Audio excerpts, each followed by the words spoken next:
First ನೀವು ಆಚೆ ಬರ್ತೀರಾ, ಅವ್ರಿನ್ನೂ ಒಳಗಡೆ ಇರ್ತಾರೆ. ಆಚೆ ಬಂದ ತಕ್ಷಣ ಹೊರ ಜಗತ್ತು ನಿಮ್ಮಿಬ್ಬರನ್ನ ಹೆಂಗ್ ನೋಡಿದೆ ಅಂತ ನಿಮಗೆ ಫಸ್ಟ್ ಗೊತ್ತಾಗುತ್ತೆ. ಅವಾಗ ಏನ್ ಥಾಟ್ ಜಾಹ್ನವಿ ಮೈಂಡ್ ಅಲ್ಲಿ?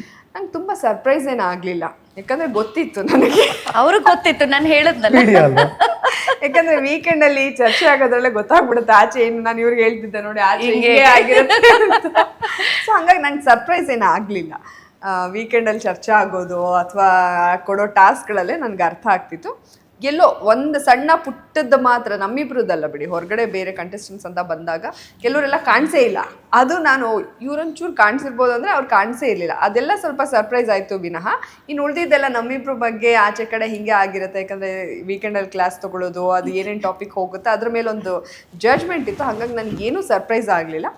ಬಂದೆ ಆಚೆ ಕಡೆ ಎಲ್ಲ ಹೀಗೆ ತಿಳ್ಕೊಂಡಿದ್ದಾರೆ ಅಂತ ಹೇಳಿ. ನನ್ನ ಇಂಟರ್ವ್ಯೂನಲ್ಲಿ ಏನಾದರೂ ಕೇಳಿದಾಗ ಅದು ಏನಿತ್ತು ಒಳಗಡೆ ರಿಯಾಲಿಟಿ ಅದನ್ನು ನಾನು ಹೇಳ್ತಿದ್ದೆ. ಅನಿಸಿದ್ದೆ ನಾನು ಎಲ್ಲ ಕಡೆ ನೇರವಾಗಿ ಹೇಳಿದ್ದೀನಿ. ಮತ್ತು ಏನೋ ಅದು ಹೇಳಿದಾಗ ಇಶ್ಯೂ ಅಂತ ಬಂದಾಗ ನಾನು ಇವ್ರ ಬಗ್ಗೆ ಒಂದು ವಿಡಿಯೋ ಕೂಡ ಮಾಡಿ ಹಾಕಿದ್ದೆ. ಸೊ ವಿನ್ ಆಗಬೇಕು ಅವರು, ನೀವೆಲ್ಲರೂ ವೋಟ್ ಮಾಡಿ ಹಾಗೆ ಹೇಗೆ ಅಂತ. ಅದು ತುಂಬ ವೈರಲ್ ಕೂಡ ಆಗಿತ್ತು. ಆ ಟೈಮ್ನಲ್ಲಿ ತುಂಬ ಪೀಕ್ ಇದ್ದಿದ್ದರಿಂದ ಸೊ ಅದನ್ನೆಲ್ಲ ಇಷ್ಟಪಡ್ತಾ ಇದ್ರು. ಆ ಟೈಮಲ್ಲಿ ಒಂದಷ್ಟು ಜನ ಇವ್ರು ಬಂದು ಕಮೆಂಟ್ ಮಾಡಿದ್ರು, ನಿಜವಾಗ್ಲೂ ಜನ್ಮಿನ್ ಫ್ಯಾನ್ಸ್ ಅಂತ ಇರ್ತಾರಲ್ಲ, ಅವ್ರು ನನಗೆ ತುಂಬ ಅಪ್ರಿಷಿಯೇಟ್ ಮಾಡೋರು, ತುಂಬ ಇಷ್ಟಪಡೋರು. ನಮ್ಗೆ ಈ ಒಂದು ಜನ್ಮಿನಿಟಿನೇ ನಮಗೆ ತುಂಬ ಇಷ್ಟ ಆಗುತ್ತೆ. ಅಲ್ಲಿ ಒಳಗಡೆ ಹೇಗಿದ್ರೋ ಆಚೆನೂ ಹಾಗೆ ಇದ್ದೀರಾ. ಎಷ್ಟು ಜನ ಕಂಟೆಸ್ಟೆಂಟ್ಸು ಒಳಗಡೆ ಒಂಥರ ಇದ್ದು, ಹೊರಗಡೆ ಬೇರೆ ಏನೋ ವೇವೆಲ್ಲ ನೋಡ್ಕೊಂಡು ಬಂದು ಟಕ್ಕಂತ ಚೇಂಜ್ ಆಗೋರು. ಅದು ಆ ಥರದವ್ರನ್ನ ಯಾರೂ ಇಷ್ಟಪಡಲ್ಲ. ಸೊ ನಾವು ಒಂದು ವಿಚಾರನ ನಮ್ಗಿದು ಇಷ್ಟ ಆಗಿದೆ, ಇವ್ರು ಕರೆಕ್ಟ್ ಆಗಿದ್ದಾರೆ ಅಂತ ಹೇಳಿ ನಮ್ಗೆ ಅನಿಸಿದೆ ಒಳಗಡೆ, ಮತ್ತು ಅದೇ ಸರಿ ಅಂದಮೇಲೆ ನಾವು ಅದ್ರಲ್ಲಿ ನಿಂತ್ಕೊಳ್ಳೋದ್ರಲ್ಲಿ ಏನು, ಯಾಕೆ ಯಾರಿಗೂ ಹೆದರ್ಬೇಕಲ್ವಾ? ಮತ್ತೆ ಮೀಟ್ ಮಾಡಿದಾಗ ಎಷ್ಟು ಗ್ಯಾಪ್ ಇತ್ತು? ಅವರು 10ನೇ ವಾರದಲ್ಲಿ 9ನೇ ವಾರ ಎಂಡಲ್ಲಿ ಹೋಗ್ತಾರೆ. ಎಕ್ಸಾಕ್ಟ್ 9ನೇ ವಾರ ಎಂಡಲ್ಲಿ ಹೋಗ್ತಾರೆ ಅಲ್ವಾ ಜನ? ಸೊ ನಾನು ಹೊರಗಡೆ ಬರೋದು 16ನೇ ವಾರ. ಸೊ 113 ದಿನ. ಸೊ ಹಾಗಾಗಿ 6 ವಾರ 8 ವಾರ 2 ತಿಂಗಳು ಗ್ಯಾಪ್ ಇದೆ. ಸೊ 2 ತಿಂಗಳು ನಿಮ್ಮಿಬ್ಬರ ನಡುವೆ ಕಮ್ಯುನಿಕೇಶನ್ ಇಲ್ಲ? ಇಲ್ಲ.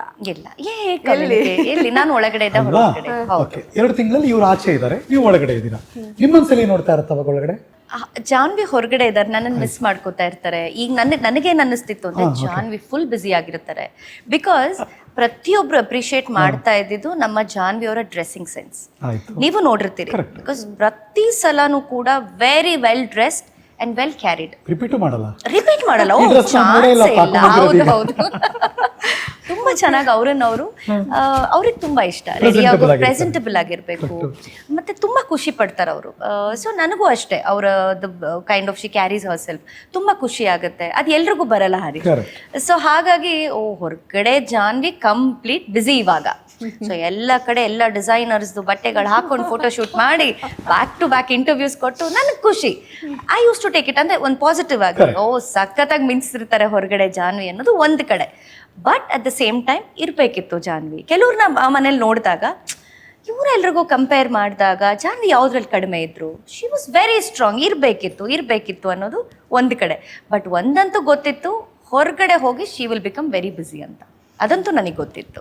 ಸೊ ಅದೊಂದು ಅನ್ಕೋತಿದ್ದೆ ಪ್ರಶ್ನೆ, ಈ 2 ತಿಂಗಳಲ್ಲಿ ಜಾನ್ವಿ ಆಚೆ ನೀವು ಒಳಗಡೆ, ಹೌದು, ಅವಾಗ ನೀವು ನಂಬುವ ಪವರ್ಫುಲ್ ದೇವಿ ಹತ್ರ ಮಾತಾಡಿದ್ದುಂಟಾ? ಹೌದು, ಮಾತಾಡಿದ್ದೀನಿ ನಾನು. ಜಾನ್ವಿ ಇವತ್ತು ಹೊರಗಡೆ ಹೋಗ್ತಾರೆ, ದ ವೆರಿ ನೆಕ್ಸ್ಟ್ ಡೇ ಬಂದು ಮಗಂದು ಬರ್ಡೇ, ಇವ್ರ ಮಗಂದು ಹುಟ್ಟದಬ್ಬ. ಅವ್ರು ಹೇಳಿರ್ತಾರೆ ನನ್ನ ಜೊತೆ. ನಾನು ಸುದೀಪ್ ಅಣ್ಣನ ಕೈಲಿ, ದಟ್ ಇಸ್ ಸ್ಯಾಟರ್ಡೇ ಎಪಿಸೋಡ್ ಆಗಿರುತ್ತೆ, ಸಂಡೇ ಮಗನ ಬರ್ಡೇ ಇರುತ್ತೆ. ನಾನು ಸುದೀಪ್ ಅಣ್ಣನ್ಗೆ ಹೇಳಿ ನನ್ನ ಮಗನಿಗೆ ನಾನು ವಿಶ್ ಮಾಡಿಸ್ತೀನಿ ಅಂತ ಹೇಳಿರ್ತಾರೆ. ಬಟ್ ನೋಡಿದ್ರೆ ಅವರು ಎಲಿಮಿನೇಟ್ ಆಗಿಬಿಡ್ತಾರೆ. ಅವತ್ತು ನಾನು ಏನು ಮಾಡ್ತೀನಿ, ದ ವೆರಿ ನೆಕ್ಸ್ಟ್ ಡೇ ಇವ್ರು ಎಲಿಮಿನೇಟ್ ಆಗಿ ಹೋಗಿರ್ತಾರಲ್ಲ, ಬೆಳಗ್ಗೆನೇ ಎದ್ದು ಸ್ನಾನ ಮಾಡಿ ಮಗನ ಹೆಸರಲ್ಲಿ ಅಲ್ಲಿ ತಾಯಿ ಮುಂದೆ ನಿಂತು ಅವ್ರ ಮಗನಿಗೆ ಒಳ್ಳೇದಾಗಬೇಕು ಅಂತೇಳಿ ಅಮ್ಮನಿಗೆ ಕೈ ಮುಗಿದು, ತಿಂಡಿ ಅಲ್ಲಿವರೆಗೂ ಮಾಡಲ್ಲ, ಸೊ ಕೈ ಮುಗಿದು ಅವನಿಗೆ ಒಳ್ಳೇದಾಗಬೇಕು. ಯಾಕಂದರೆ ಜಾನ್ವಿ ನಂಬಿರೋದು ಒಂದೇ, ಇವತ್ತು ಅವ್ರ ಲೈಫಲ್ಲಿ ಏನೇ ನೆಗೆಟಿವ್ಸ್ ಬಂದರೂ ಕೂಡ ಅವ್ರು ಎಲ್ಲವನ್ನ ಎದುರಿಸಿ ಇಷ್ಟು ಧೈರ್ಯವಾಗಿದ್ದಾರೆ ಅಂತಂದರೆ ಮಗನಿಗೋಸ್ಕರ. Whatever she is doing today, ಅವ್ರು ಬೇರೆ ಯಾರನ್ನು ಜ್ಞಾಪಿಸ್ಕೋತಾರೋ ಇಲ್ವೋ, I think she is here ಮಗನಿಗೋಸ್ಕರ. ಒಬ್ಬ ತಾಯಿ ಮನಸ್ಸು ಏನನ್ನೋದು ಇನ್ನೊಬ್ಬ ತಾಯಿಗೆ ಅರ್ಥ ಆಗುತ್ತೆ. ಸೊ ಯಾರೇನೇ ನಮ್ಮ ಬಗ್ಗೆ ಇಡೀ ಪ್ರಪಂಚ ನನ್ನ ವಿರೋಧ ನಿಂತರೂ ನೋ ಪ್ರಾಬ್ಲಮ್, ನಾನು ನನ್ನ ಮಗನಿಗೆ ಒಳ್ಳೆ ಭವಿಷ್ಯ ಕೊಡಬೇಕು. She is a single parent. ಒಳ್ಳೆ ಭವಿಷ್ಯವನ್ನು ನಾನು ಕೊಡಬೇಕು ಅಂತ ತುಂಬ ಕಷ್ಟಪಡ್ತಾರೆ, ಅದನ್ನು ನಾನು ನೋಡಿದ್ದೀನಿ. ಹಾಗಾಗಿ ಅವ್ರ ಮಗನ ಅವ್ರು ಎಷ್ಟು ಇಷ್ಟಪಡ್ತಾರೆ ಅನ್ನೋದು ನನಗೆ ಗೊತ್ತು. ಸೊ ಬಿಗ್ ಬಾಸ್ ಮನೆಯಿಂದ ನಾನು ಕ್ಯಾಮ್ರಾ ಮುಂದೆ ಬಂದು ನಿಂತು ಹೇಳ್ತೀನಿ, ನನ್ನ ತಂಗಿ ಮಗ ದೊಡ್ಡಮ್ಮ ಇಲ್ಲಿಂದಾನೆ ನಿನಗೆ ವಿಶ್ ಮಾಡ್ತಾ ಇದ್ದೀನಿ ಮಗನೇ, ನಿನ್ನ ಭವಿಷ್ಯ ಚೆನ್ನಾಗಿರ್ಬೇಕು. ಅಮ್ಮನಿಗೆ ಆಸೆ ಇತ್ತು ಬಿಗ್ ಬಾಸ್ ಅಲ್ಲಿ ಅಮ್ಮ ಇದ್ದಿದ್ರೆ ಇವತ್ತು ಬರ್ಡೇ ಇಲ್ಲಿ ನಾವು ಸೆಲೆಬ್ರೇಟ್ ಮಾಡ್ತಿದ್ವಿ, ಬಟ್ ಇವತ್ತು ಜಾನ್ವಿ ಹೊರಗಡೆ ಇದ್ದಾರೆ. ಸೊ ದೊಡ್ಡಮ್ಮನಿಂದ ಈ ಬಿಗ್ ಬಾಸ್ ಮನೆಯಿಂದ ನಿನಗೆ ವಿಶ್ ಮಾಡ್ತಿದ್ದೀನಿ, ಒಳ್ಳೇದಾಗಲಿ ಅಂತ ಹೇಳಿ ಅವತ್ತು ನಾನು ಅವ್ರ ಮಗನಿಗೆ ವಿಶ್ ಮಾಡಿರ್ತೀನಿ. So that is one thing. So ನಾನು ಯಾವತ್ತೂ ಜಾನ್ವಿನ್ ಮರ್ತೇ ಇಲ್ಲ ಬಿಗ್ ಬಾಸ್ ಮನೆಯಲ್ಲಿ. Yeah, that is our friendship. ಈ ಸಿಂಗಲ್ ಪೇರೆಂಟು, ಈ ಹೋರಾಟ ಅಂದಾಗ ನೀವಿಬ್ರು ಹಿಂಗೆ ಕಾಣಿಸ್ತೀರ ನಮ್ಗೆ. Thank you.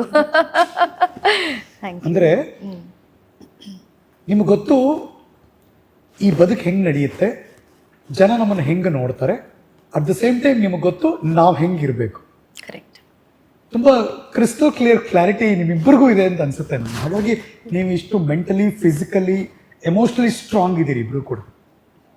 ಎಸ್. ಓಕೆ, 2 ತಿಂಗಳಾಗುತ್ತೆ ಹೌದು. ನಿಮ್ಮಿಬ್ಬರು ಭೇಟಿ ನೆಕ್ಸ್ಟ್.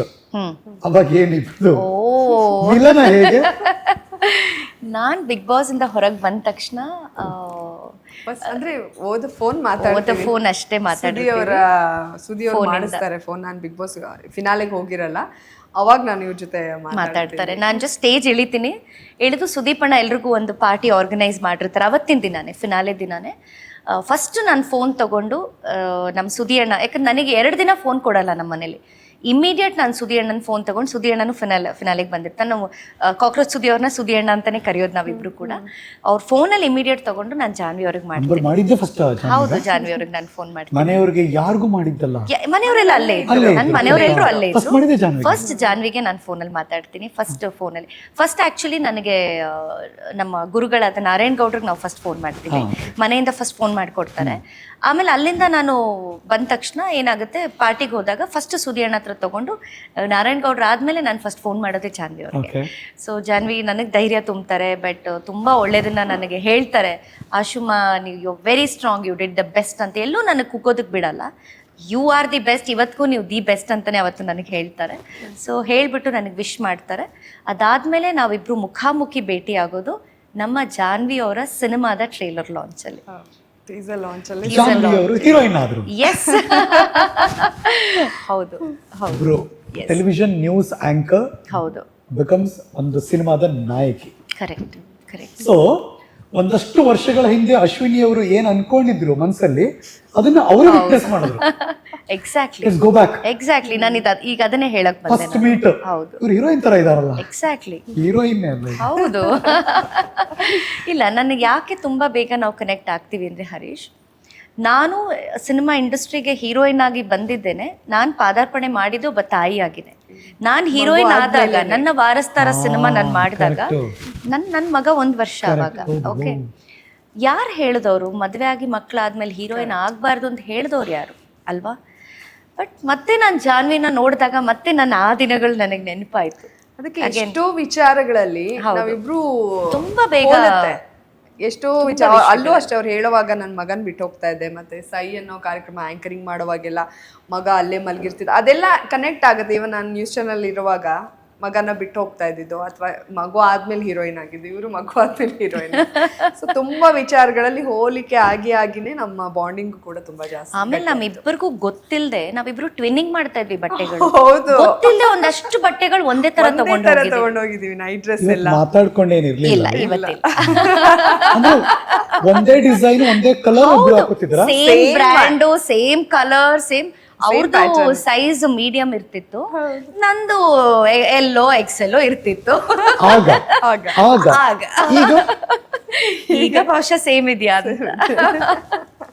ಇನ್ನು ನಾನು ಜಾನ್ವಿ ಅಷ್ಟು ಸಣ್ಣ ಆಗಿಲ್ಲ, ಇನ್ನೊಂದು ಚೂರು ಆಗ್ಬೇಕು. ಖಂಡಿತವಾಗ್ಲೂ, ಡೆಫಿನೆಟ್ಲಿ. ನಂಗೆ when it comes to health, when it comes to workout ಅಂದಾಗ ಜಾನ್ವಿ ಡೆಫಿನೆಟ್ಲಿ ಬಿಗ್ ಇನ್ಸ್ಪಿರೇಷನ್.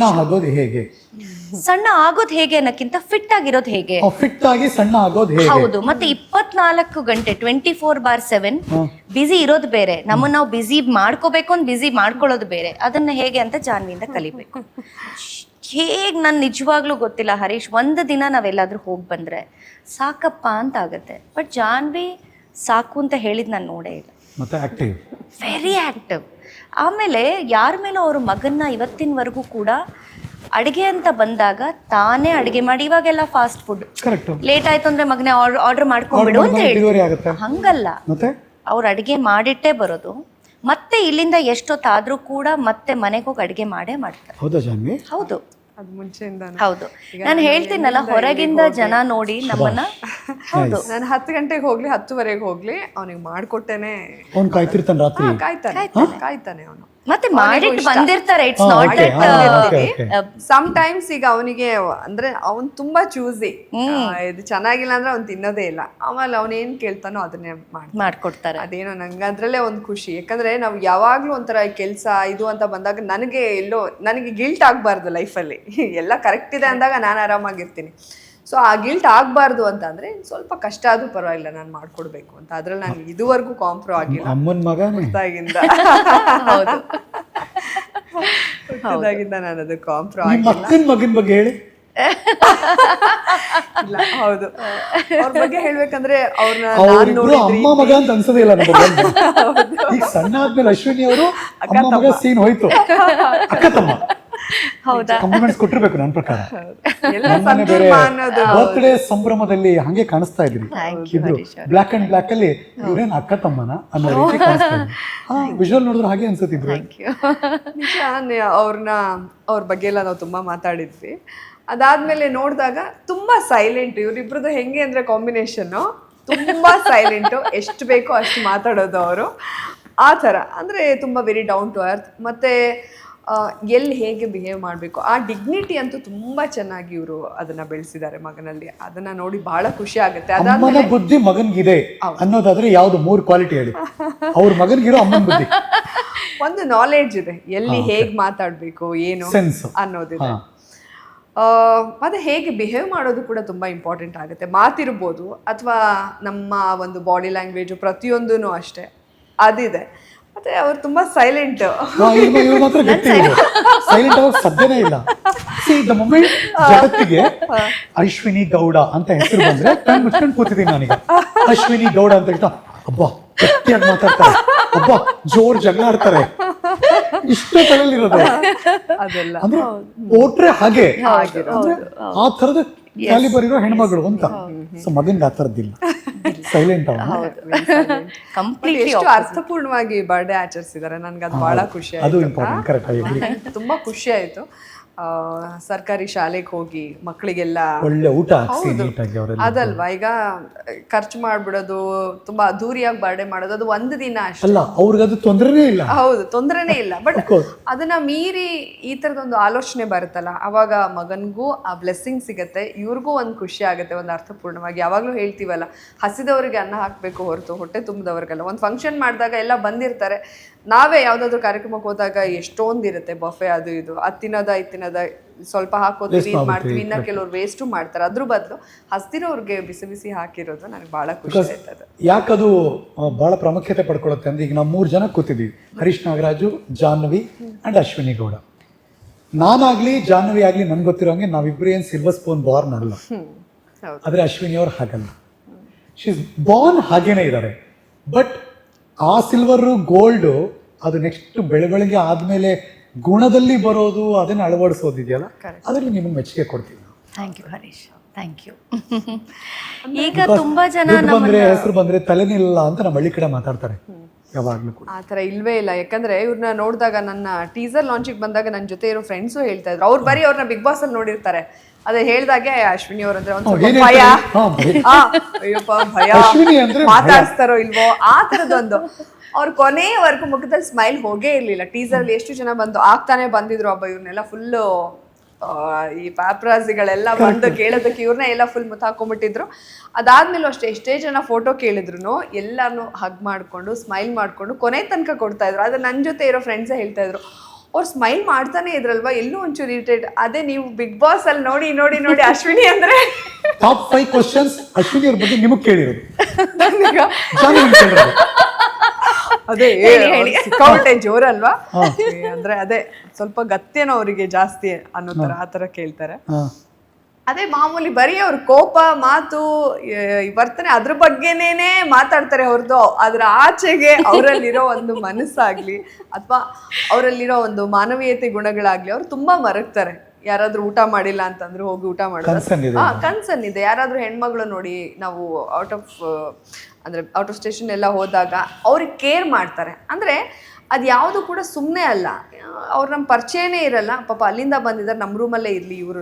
ಅಂದ್ರೆ ಪರ್ಸೆಪ್ಷನ್ ಹೆಂಗ್ ಬಿಲ್ಡ್ ಆಗ್ಬಿಡುತ್ತೆ ಯಾವಾಗ್ಲೂ ಅಂದ್ರೆ ರಿಯಾಲಿಟಿಗೂ ಪರ್ಸೆಪ್ಷನ್ಗೂ ನಡುವೆ ಒಂದು ದೊಡ್ಡ ಕಂದರ ಕ್ರಿಯೇಟ್ ಆಗ್ಬಿಡುತ್ತೆ ಆ ಥರದಲ್ಲಿ.